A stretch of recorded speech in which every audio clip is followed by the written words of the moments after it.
కారం రంగు రుచితో ఉంటుంది. ఆచి మిరపపొడి అదరగొట్టే కారం రంగు రుచి. మొన్న విజయనగరం, నిన్న అన్నమయ్య జిల్లా రాయచోటి, ఇవాళ బెంగళూరు. కళ్ల ముందే తిరుగుతున్న కరుడు గట్టిన ఉగ్రవాదుల్ని పకడ్బందీగా పట్టుకున్నారు ఎన్ఐఏ అధికారులు. మనలో ఒకరిగా కలిసిపోయి దేశంలో కల్లోలం సృష్టించేందుకు ప్లాన్ చేస్తున్న ముష్కరులను పక్కా ప్లాన్ ప్రకారం అదుపులోకి తీసుకున్నారు. లేటెస్ట్ గా బెంగళూరులో భారీ ఉగ్రకుట్ర భగ్నమైంది. ముగ్గురు ఉగ్రవాదులను ఎన్ఐఏ అదుపులోకి తీసుకుని ప్రశ్నిస్తోంది.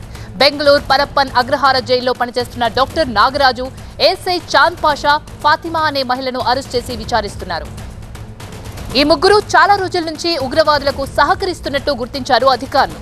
కోలార్లో మరో వ్యక్తిని కూడా అదుపులోకి తీసుకున్నారు. నిందితుల బ్యాంక్ ఖాతాలను పరిశీలిస్తున్నారు. గత 4 ఏళ్ల నుంచి జరిగిన ఆర్థిక లావాదేవీలపై ఆరా తీస్తున్నారు.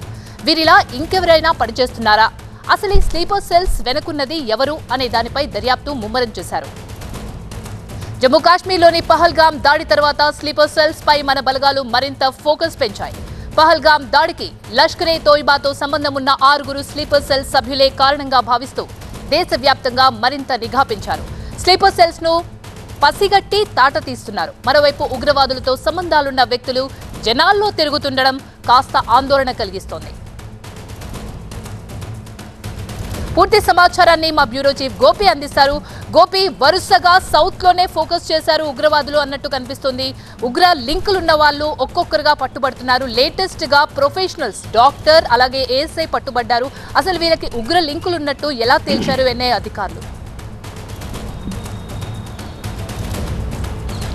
బెంగళూరు పరప్పన్ అగ్రహార జైలులో ఈ ముగ్గురు కూడా పనిచేస్తున్నారు. ఏఎస్ఐ చాంద్ పాషా, అలాగే డాక్టర్ నాగరాజు, ఫాతిమా, ఈ ముగ్గురు కూడా ఈ జైల్లోనే విధులు నిర్వర్తిస్తున్నారు. అయితే అక్కడున్న జైల్లో ఉగ్ర లింక్స్తో సంబంధం ఉన్న స్లీపర్ సెల్స్ ఎవరైతే ఉన్నారో వారికి సమాచారాన్ని అందించేందుకు వీరు పనిచేస్తున్నట్లుగా ఎన్ఐఏ గుర్తించడం జరిగింది. వీరి బ్యాంకు ఖాతాలని, అలాగే వీరికి సంబంధించిన వివరాలన్నీ కూడా ప్రస్తుతం ఎన్ఐఏ ఎంక్వైరీ జరుపుతోంది.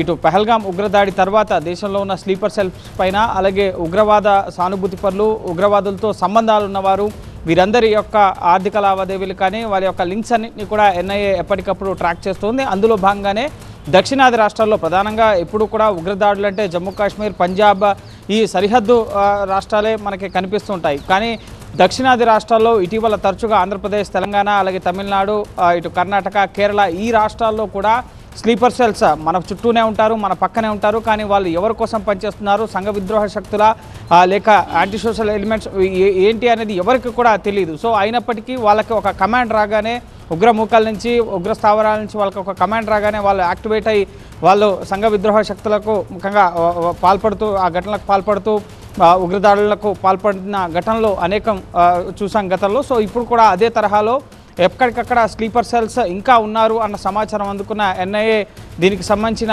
లింక్స్, ఉగ్రమూకలకు సంబంధించి ఉగ్రవాద సంస్థలతో ఎవరెవరికి లింక్స్ ఉన్నాయనికి సంబంధించి ఇంటర్నల్గా ఎప్పటికప్పుడు దర్యాప్తుని ఎన్ఐఏ జరుపుతుంది దేశవ్యాప్తంగా కూడా. అందులో భాగంగానే బెంగళూరు పరప్పన అగ్రహార జైల్లో ఉన్న ఈ ముగ్గురిని కూడా ప్రస్తుతం ఎన్ఐఏ అరెస్ట్ చేయడం జరిగింది. వారికి ఎవరెవరితో లింక్స్ ఉన్నాయి, ఏ ఉగ్రవాద సంస్థ కోసం వీరు పనిచేస్తున్నారు, వారి అకౌంట్ డీటెయిల్స్, గడిచిన 4 ఏళ్లుగా వాళ్ళ యొక్క ఆర్థిక లావాదేవీల ట్రాన్సాక్షన్స్ అన్నీ చెక్ చేసి ముఖ్యంగా డబ్బు కోసం, ముఖ్యంగా ఇటీవల చూసాం యూట్యూబర్స్ కానీ, అలాగే విద్యార్థులు కానీ, అనేక మంది వ్యాపారస్తులు హనీ ట్రాప్లో పడి కూడా ఉగ్రవాద సంస్థల కోసం పనిచేస్తున్న పరిస్థితులు నెలకొన్నాయి. సో ఆ విధంగా వీళ్ళు ట్రాప్ అయ్యారా, లేక నిజంగానే వాళ్ళు ముఖ్యంగా దేశానికి వ్యతిరేకంగా పనిచేసేందుకు సిద్ధమయ్యారు, ఇటువంటి అనేక కోణాల్లో ఎంక్వైరీ జరిపి నిజాలని ఎన్ఐఏ నిగ్గు తేల్చబోతోంది.